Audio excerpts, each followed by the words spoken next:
한 해를 또 이렇게 예배의 자리에서 함께 맞이하기 위해서 오신 여러분들 주의 이름으로 환영합니다. 어느새 2025년의 끝자락에 와 있습니다. 그동안 여러 가지 힘든고 어려운 일도 있었지만 여기까지 함께 달려오신 우리 성도님들 수고 많으셨습니다.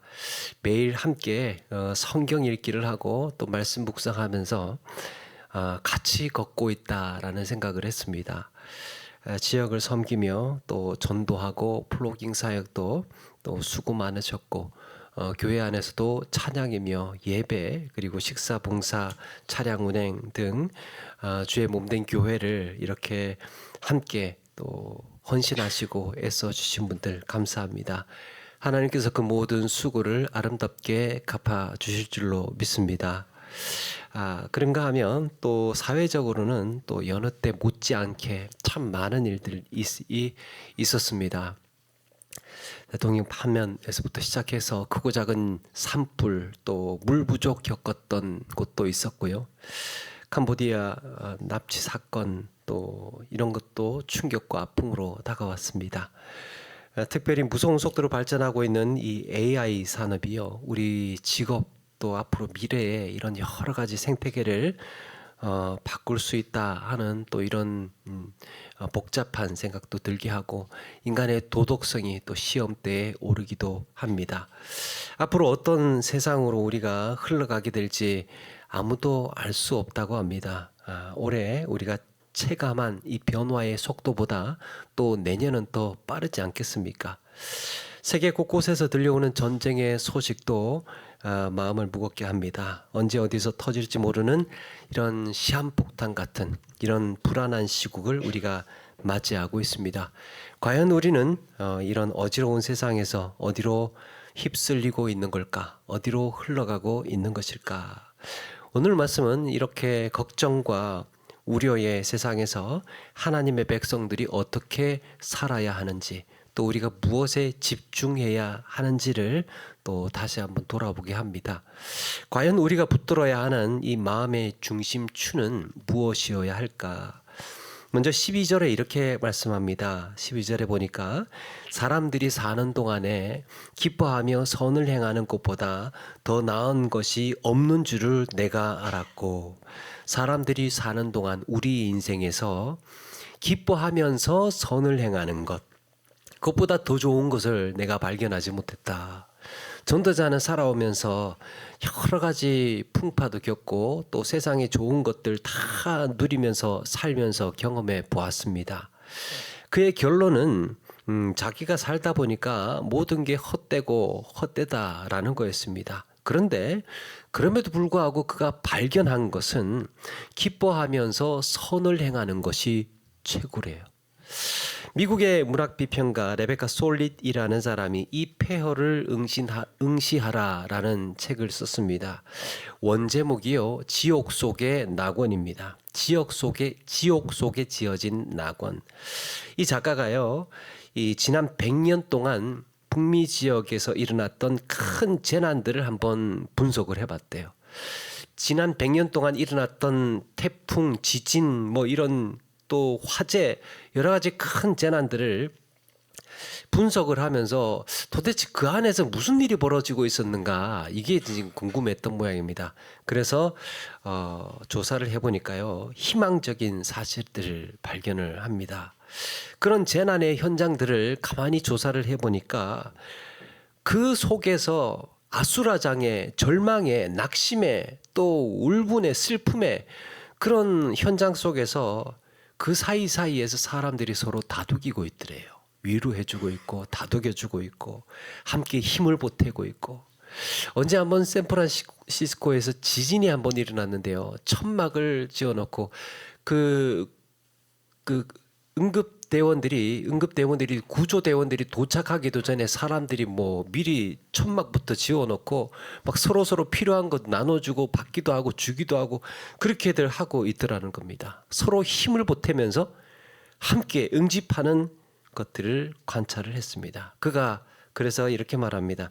극한의 재난 속에서 인간은 이기적이기보다 서로 돕는 존재가 된다.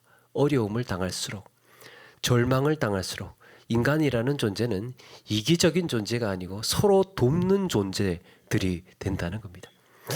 누군가 기쁨은 상황이 아니라 믿음의 결단이라고 했습니다. 그리스도인의 기쁨은 내게 주어지는 환경이 아니라 내가 지금 뭔가 줄 수 있고 또 뭔가 나눌 수 있고 또 어려운 형편에도 내가 도울 수 있다는 게 그게 우리에게 우리를 기쁘게 합니다. 사람의 뇌가 언제 행복을 느끼느냐를 봤더니 참 이건 정말 의미 있는 일이야. 이거는 정말 가치 있는 일이야. 라고 생각이 될 때, 판단이 될 때 그 일을 이제 하면서 행복감을 느낀다고 합니다. 세상이 어지럽고 힘들어질수록 교회는 또 우리는 할 일이 사실은 더 많아집니다. 한 해 동안 우리는 기쁜 마음으로 교회 봉사를 해왔습니다. 기쁜 마음으로 말레이시아, 베트남, 또 네팔, 대만, 일본, 브라질 등지에 나가 있는 6가정의 선교사님들 가정을 지원했습니다. 또 기쁜 마음으로 전도를 하면서 지역도 청소하고 그렇게 우리 지역을 섬겼습니다. 절기 때마다 이웃들과 마음을 나누었습니다. 이 모든 것이 기뻐하며 선을 행하였던 겁니다. 더 나아가서 우리의 일상에도 공동체나 관계에서도 기뻐하면서 선을 행하는 삶이어야 하겠습니다. 새해에는 이런 기뻐하면서 선을 행하는 것, 기쁜 마음이 우리 안에서 더 풍성해져서 주의 복된 사역을 힘써 감당해 나가시는 우리 모두가 되시기를 바랍니다. 우리가 기뻐하면서 살 수 있도록 주신 이 또 하나의 선물 같은 순간, 우리가 기쁨을 누릴 수 있는 환경, 토대, 이게요, 오늘 말씀해 보니까 그냥 평범한 하루래요. 그저 그런 평범한 하루. 13절에 보니까 사람마다 먹고 마시는 것과 수고함으로 낙을 누리는 그것이 하나님의 선물인 줄도 또한 알았도다. 그랬습니다. 먹고 마시는 것과 수고하는 게 뭡니까? 일상에서 노동하고 일하고 또 삼시세끼 먹고 가족들과 같이 시간 보내고 이런 것들이 하나님의 선물인 줄 또한 알았다라고 말합니다. 아니 맨날 먹고 마시는 거며 수고하면서 일하는 거 이게 어떻게 하나님의 선물인가? 뭐 당연한 거 아닌가? 우리가 살면서 당연히 주어지는 것 아닌가 생각할 수 있습니다. 우리는 하나님의 역사, 하나님의 큰 역사, 기적 이런 것들을 생각을 하면요, 참 뭔가 이렇게 거창한 것들이 좀 많이 떠오릅니다. 홍해가 갈라지고 막 바다가 갈라지고 막 수만 명, 수천 명이 막 심판을 받고 징계받고 이런 하나님의 역사, 뭔가 거창하고 기적적인 이런 일들을 생각하기가 쉽습니다. 경기가 막 드라마틱하게 막 회복이 되든지 남북 간의 갈등이 막 싹 사라지든지 세계 평화가 찾아오든지 이런 것들이 하나님의 그런 것들만 하나님의 역사가 아니랍니다. 물론 이런 것들도 우리가 위해서 기도하고 같이 관심 갖고 애써야 하겠지만 그러는 동안에 우리가 놓치고 있는 우리의 하루를 보라고 말씀합니다.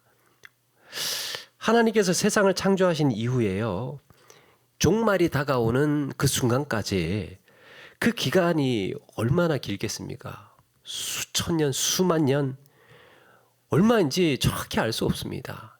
하나님이 창조하신 이래 지금까지 몇 년이 흘렀는지, 그리고 앞으로 또 주님 다시 오실 날이 얼마나 남았는지 알 수 없습니다. 그 길고 긴 시간 동안에 우리가 사는 날은 얼마입니까? 우리가 사는 날은요, 길어야 100년 어간이지 않습니까? 더욱이 영원의 차원에서 본다면 이 땅을 사는 날은 번개같이 우리가 사는 날은요, 잠깐 반짝하고 많은 이런 순간에 불과합니다. 우리 인생은요, 눈 깜짝할 사이에요. 영원이라는 영원을 시간으로 말할 수는 없지만 그 영원 속에서 우리가 잠깐 이 세상에 왔다가 사라지는 순간은 눈 깜짝할 사이에요. 우리에게 하루하루가 소중한 이유입니다. 정말 별빛이 잠깐 반짝이다가 사라지는 것처럼 우리 하루하루가 그렇게 소중하고 아까운 하루하루입니다. 그런 시간 동안 이 밥을 먹고 또 땀 흘리면서 수고하고 그래서 대가를 얻는 이 모든 우리의 일상생활이 얼마나 귀한 일이겠습니까? 그렇다면 어떻게 하면 이런 평범한 하루가 하나님이 주신 선물이 될 수 있을까? 성경에서는 이렇게 우리가 그냥 그저 살면서 건강하게 살면서 먹고 마시는 일이며 수고하며 일하는 일이며 이런 일들이 하나님의 선물이라고 그랬는데 어떻게 하면 우리의 하루가 온전한 선물이 될 수 있을까? 우리의 하루를 어지럽히고 어수선하게 만드는 것들이 있습니다. 여러분, 하루를 망치는 것들이 있어요. 하루를 망치는 것, 염려 같은 거, 욕심내는 거, 근심하는 거, 또 뭔가를 미워하는 거, 불평하는 거, 불만, 짜증내는 것, 이런 것들이요 그날의 하루를 잡아먹습니다. 그날 하루 지나가는 거예요. 그냥 아무것도 손에 잡히지 않습니다. 아휴, 오늘은 끝났어. 그냥 내 화가 풀릴 때까지 그날은 그냥 그걸로 그냥 사는 거예요. 그런 날은 선물이 아니라 그런 하루는 지옥을 사는 거죠. 우리의 하루는 많은 불순물들이 끼어 있습니다. 하나님의 선물임에도 불구하고 우리가 그것을 발견하지 못하고 사는 이유는 우리의 하루 안에 참 많은 마음의 불순물들이 끼어 있기 때문이에요. 어떤 영상을 보니까요, 그 차가 침수된 모양입니다. 침수가 돼서 막 여기저기 흙탕물도 있고 차도 더럽고 오래되고 막 그런 것 같습니다. 그래서 지저분해서 더 이상 쓸 수가 없을 것 같은데요. 그런 거 있지 않습니까? 막 세차하는 분이 나와서 세차하는 분이 막 여기저기 막 진흙을 씻어내고 물로 닦아내고 다 뜯어내고 일일이 다시 풀고 조립을 하고 그렇게 다 깨끗이 닦더니 다시 기름치고 광을 내고 그러니까요 완전히 세차로 변해 있었습니다. 세차가 되어 있더라고요. 여러분, 우리의 하루가 그런 게 아닐까요? 우리의 마음의 불순물들을 다 씻어내고 나면 이게 하루가 하나님의 선물이구나. 하나님이 주신 하루라는 것을 기억하게 될 때 그럴 때는 당연히 지나가는 하루가 아니에요. 그때부터는 당연한 하루가 아니라 매 순간이 기적 같은 하루가 되고 선물 같은 하루가 될 줄로 믿습니다. 하나님이 주신 날이라고 생각을 하는 겁니다. 이런 점에서 정작 우리가 헤아려야 할 것은 하나님께서 올 한 해 나에게 주신 복이 얼마인가? 하나님께서 올 한 해 나에게 어떤 복을 주셨는가? 우리가 그런 것도 중요하지만 그것보다 또 한 가지가 있습니다. 얼마나 많은 것을 보존케 해 주셨는가에 우리가 이미 가지고 있는 것에 대해서 얼마나 많이 보존시켜 주셨는가? 오늘도 우리는 걸을 수 있고 오늘도 우리는 밥 먹을 수 있게 하시고 땀 흘려서 일할 수 있게 하셨습니다. 한때 제가 큰 사고를 당해가지고요. 옛날 얘기입니다. 큰 사고 당해서 몇 달 동안 병원에 좀 있었는데요. 이 다리가 부러졌는데 걷지를 못하니까 병원 창밖에 저 밑에 보도에 두 다리로 걷고 다니시는 분들이 얼마나 부러운지 모릅니다. 실감이 안 나시죠? 지금 걸어 다니시는 분들이 얼마나 부러운지 몰라요. 누워 있으면 꼼짝할 수 없는 사람의 입장으로서 정말 이렇게 화장실 갈 수 있는 것만으로도 내가 내 머리 감을 수 있고 내가 씻을 수 있는 것만으로도 얼마나 고맙고 이게 그냥 당연한 일이 아니구나라는 생각이 들더라고요. 그런 겁니다. 우리에게 주어진 이 하루가요 이렇게 당연하다 생각하지 않고 하나님께 주신 내가 이렇게 걷고 마시고 먹고 또 일할 수 있고 이렇게 하게 하신 이 모든 것들이 하나님께서 주신 선물이라는 것을 전도서의 기자 솔로몬은 깨달았던 거예요. 얼마나 억만장자였겠습니까? 얼마나 많은 부자였겠습니까? 얼마나 많은 것을 누리며 살 수 있는 사람이었겠습니까? 얼마나 많은 금은부화를 얼마나 많은 권력을 누릴 수 있는 사람이었겠습니까? 그래 그 다 해봐도 진짜 하나님의 선물은 그 하루더라. 건강하게 먹고 마시며 건강하게 일할 수 있는, 수고할 수 있는, 땀 흘릴 수 있는 그 하루가 축복이고 하나님의 선물이라고 이야기를 하고 있습니다. 여러분, 이렇게 매일의 삶이 하나님의 선물 같은 순간이라는 것을 기억하시고 감사하면서 사는 우리 모두가 되시기를 바랍니다. 마지막으로 우리에게 선물 같은 순간들은 하나님을 의식하는 순간들입니다. 하나님을 의식하는 순간. 14절에 보니까 하나님께서 행하시는 모든 것은 영원히 있을 것이라 라고 했습니다. 하나님이 행하시는 모든 것은, 앞에서 우리는 기뻐하며 선을 행하는 것과 평범하게 하루 일상에 감사하는 것이 또 기쁨이라고 이야기를 했습니다. 이 모든 것들이 기쁨이고 선물 같은 순간임을 고백할 수 있는 이유는 하나님께서 행하시는 일이 완전하고 영원한 것이기 때문이랍니다. 사람이요, 영원한 하나님에 비해서 통찰력이 아주 비교할 수가 없습니다. 하나님의 이해보다 인간의 이해력은 아주 떨어지잖아요. 그래서 하나님의 섭리가 얼마나 큰지 우리의 이해로는, 우리의 사고 영역으로는 측정할 수가 없습니다.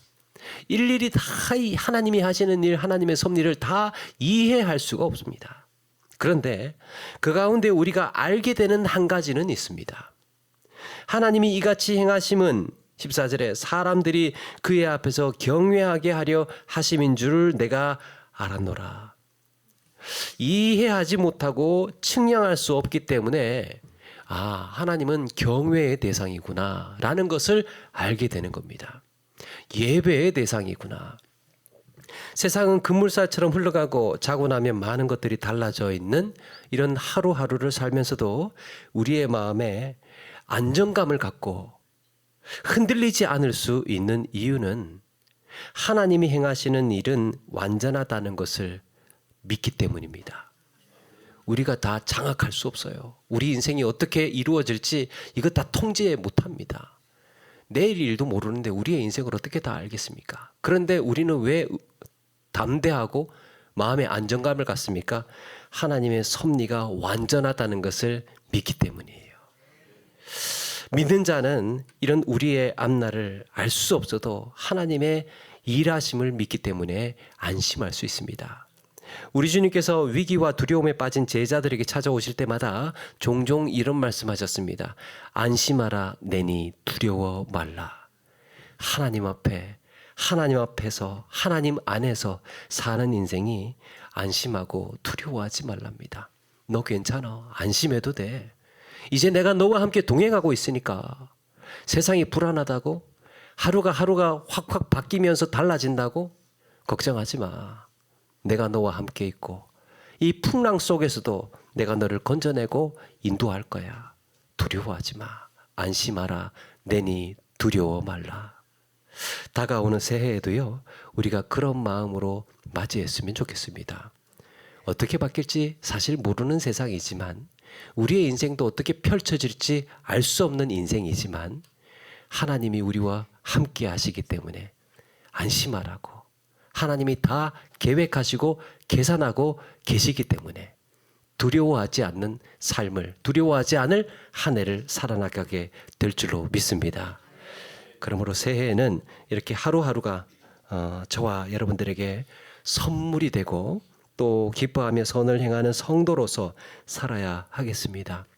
우리의 삶의 기본적인 태도가 이렇게 모든 순간이 하나님의 선물이라는 것을 기억하며 새로운 한 해를 맞이하시는 우리 모두가 되기를 주의 이름으로 축원합니다.